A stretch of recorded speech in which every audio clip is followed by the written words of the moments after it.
इसके छोटे छोटे सिलेंडर, जी हाँ, वही लाफिंग गैस जिसको नाइट्रस ऑक्साइड भी कहते हैं, जिसको सूंघने से हंसी आती है। आइए टेस्ट करके देखते हैं कि ये छोटा सा सिलेंडर हमको हंसा सकता है कि नहीं।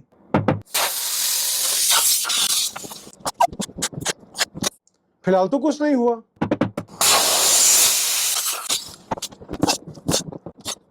हंसी तो नहीं आई, SpO2 अलग लो हो गया और चक्कर आने लगा। कुछ यूट्यूबर हैकर हैं, कुछ यूट्यूबर क्रेजी हैं, उनको छोटे से सिलेंडर से हंसी आने लगती है। लेकिन मेरी एक बात हमेशा ध्यान रखना, यूट्यूब पे दिखाई गई सारी चीजें हमेशा सच नहीं होती हैं।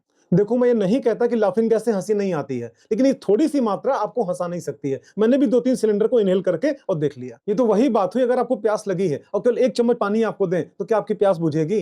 ठीक उसी प्रकार अगर आपको लाफिंग गैस से हंसना है तो बहुत अधिक मात्रा में लाफिंग गैस आपको इनहेल करना पड़ेगा। But point to be noted, ज्यादा मात्रा में अगर आप इनहेल करोगे तो आपको बेहोशी और चक्कर भी आ सकता है। अब आप भी हंसते हंसते इस वीडियो को लाइक कर दो।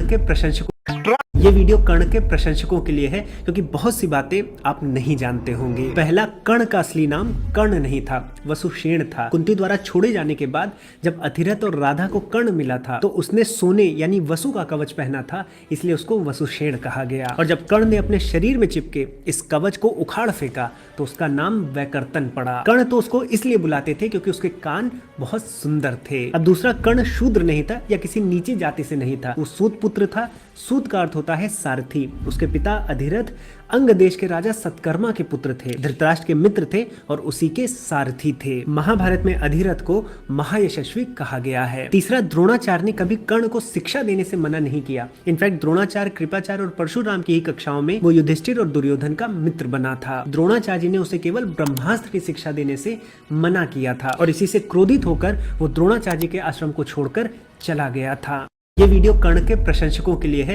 ये जुगाड़ नहीं बनाया होता तो आज 2 लाख से ज्यादा का मेरा नुकसान हो जाता। आइए मैं समझाता हूँ। आप यहाँ देख सकते हैं गोभी, पत्ता गोभी और ब्रोकली की खेती कर रखी है, लेकिन बिन मौसम बारिश होने के कारण पूरा खेत डूब गया है। यहीं पर हमने ये जुगाड़ रेन वाटर हार्वेस्टिंग सिस्टम जो बना रखा था वो बहुत ही बेहतरीन काम कर रहा है। हमारे यहाँ पे जब भी बारिश होती है तो जितना भी घर के इधर ये जो पानी है ये आ जाता है हमारे इस पार्क में, और इस पार्क का ढलान हमारा बना हुआ है उस रेन वाटर हार्वेस्टिंग के गड्ढे में। इस गड्ढे के अंदर हमने लेयरिंग कर रखी है, इसमें रोड़ी पत्थर डले हुए हैं और पानी फिल्टर होके इस पाइप में जाता है जो 70 फुट नीचे तक गड़ा हुआ है। तो आप ऐसे समझिए यहाँ पे पानी चैलेंज, इसमें एक्चुअली गेम दिमाग का होता है। हमारे ब्रेन के 2 हिस्से होते हैं, राइट ब्रेन और लेफ्ट ब्रेन। राइट ब्रेन जो है वो इमेजिनेशन करता है और लेफ्ट ब्रेन लॉजिकल रखता है। सुबह सुबह उठाने का काम करता है लेफ्ट ब्रेन। रात को हम बोल करके सोते हैं भाई सुबह मुझे 5 बजे उठा देना, जैसे ही सुबह होती है आपका लेफ्ट ब्रेन बोलता है ऊर्जा टाइम हो गया। ये है लॉजिकल ब्रेन। इस समय हमारा जो राइट ब्रेन है, इमेजिनेशन वाला ब्रेन, वो सोना चाहता है पर उसको पता है कि बिना लॉजिक के काम चलेगा नहीं। तो आपका राइट ब्रेन लेफ्ट ब्रेन को एक लॉजिक देता है, भाई केवल 5 मिनट सोने दे यार, 5 बजे की जगह 5:05 उठूंगा, क्या ही बिगड़ जाएगा। और ऐसा होते ही आपके लेफ्ट ब्रेन के ऊपर आपका राइट ब्रेन हावी हो जाता है और फिर आप 8 बजे तक सोते रहते हो। तो करना क्या है, अपने लेफ्ट ब्रेन को स्ट्रांग रखना है और राइट ब्रेन को उसको बेवकूफ नहीं बनाने देना है और आप आराम से 5 बजे उठ जाओगे। सुबह 5 बजे नहीं, हवा से लेता है। ये जो पेड़ इतना ग्रोथ ले चुका है, इस ग्रोथ को सपोर्ट करने के लिए न्यूट्रिएंट जमीन में इतने मौजूद ही नहीं है। ये एक बहुत बड़ा मिसकंसेप्शन है कि पेड़ जमीन में लगता है तो सारी खुराक मिट्टी से लेता होगा, पर असलियत में पेड़ की 1% न्यूट्रिएंट रिक्वायरमेंट ही मिट्टी से पूरी हो पाती है। बची हुई जितनी भी खुराक है वो हवा से कार्बन के रूप में पेड़ प्राप्त करता है। आप समझिएगा, पौधे के पत्ते कार्बन डाइऑक्साइड को एब्जॉर्ब करते हैं और सूरज की रोशनी से वो उस कार्बन डाइऑक्साइड के मॉलिक्यूल को स्प्लिट कर देते हैं कार्बन और ऑक्सीजन के अंदर।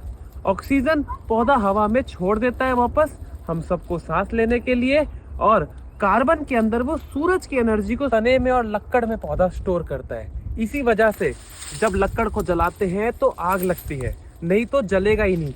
ये जो आग है वो सूरज की ही ऊर्जा है जो रिलीज होती है नेचर में दोबारा से। इस जैसा एक पेड़ अपने पूरे जीवन काल में 1000 किलो से ज्यादा कार्बन डाइऑक्साइड को साफ करता है और कार्बन को अपने अंदर स्टोर करके रखता है।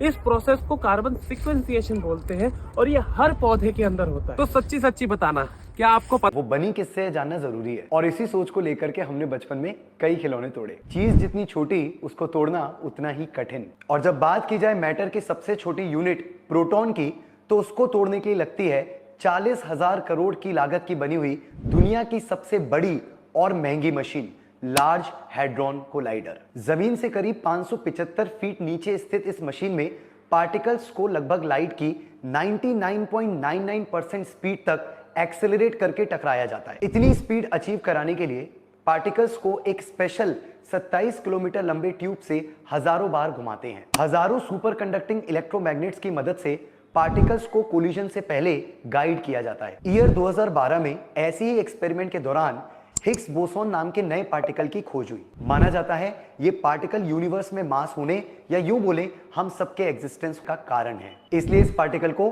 गॉड पार्टिकल भी बोला जाता है। कोई चीज काम कैसे करती है जानने के लिए वो बनी किससे घर पे बंदूक रख के भी ये बोलोगे कि मैं अपने खेत में डीएपी डालूं, तो मैं नहीं डालूंगा। क्या आपको पता है कि डीएपी जमीन का खारापन बढ़ाता है, और खास करके ऐसी मिट्टी जो कि चिकनी या क्लेई सॉइल है, उसमें जब डीएपी कांटेक्ट में आता है तो वो अमोनिया गैस रिलीज करता है, और अमोनिया गैस बहुत ही टॉक्सिक गैस है, जिसके कारण सॉइल के अंदर माइक्रो ऑर्गेनिजम्स जो बेनिफिशियल फंगस और बैक्टीरियाज है उनकी मृत्यु हो जाती है। माइक्रो ऑर्गेनिजम्स जैसे ही खत्म होते हैं मिट्टी से, तब से ही जमीन का सॉइल स्ट्रक्चर बहुत ही खराब हो जाता है। यानी कि जो ऊपर की सतह है वो धूल में बदल जाती है, और नीचे की जो सतह है वो ठोस पत्थर हो जाती है, जिसकी वजह से पौधों की रूट डेवलपमेंट में बहुत दिक्कत आती है। सबसे ज्यादा खतरनाक बात डीएपी जैसे हार्मफुल केमिकल्स की ये है कि ये इतना पावरफुल केमिकल जब एक बार मिट्टी में पड़ता है तो जमीन को इसकी लत लग जाती है, यानी कि बिना डीएपी डाले अब इसमें प्रोडक्शन ही नहीं आएगी। और एक कट्टा डीएपी का आता है 1500 रुपए का, यानी कि सही सिस्टम बना रखा है। किसान मेहनत करता जाएगा और कंपनी अमीर होती जाएगी। अच्छे लेवल पे कमर्शियल प्रोडक्शन लेने के लिए हम अपनी फसलों के अंदर क्या क्या इस्तेमाल करते हैं जिससे फास्फोरस की रिक्वायरमेंट पूरी होती है। उसमें सबसे पहले है वर्मी कंपोस्ट। हम भर भर के केचुआ खाद और गोबर की खाद डालते हैं। उसके साथ फास्फोरस की अगर ज्यादा दिक्कत आ रही है तो हम रॉक फॉस्फेट मिलाते हैं। तीसरी सबसे प्रमुख चीज जो हम डालते हैं वो है फास्फोरस सोल्यूबलाइजिंग बैक्टीरिया, यानी कि पीएसबी।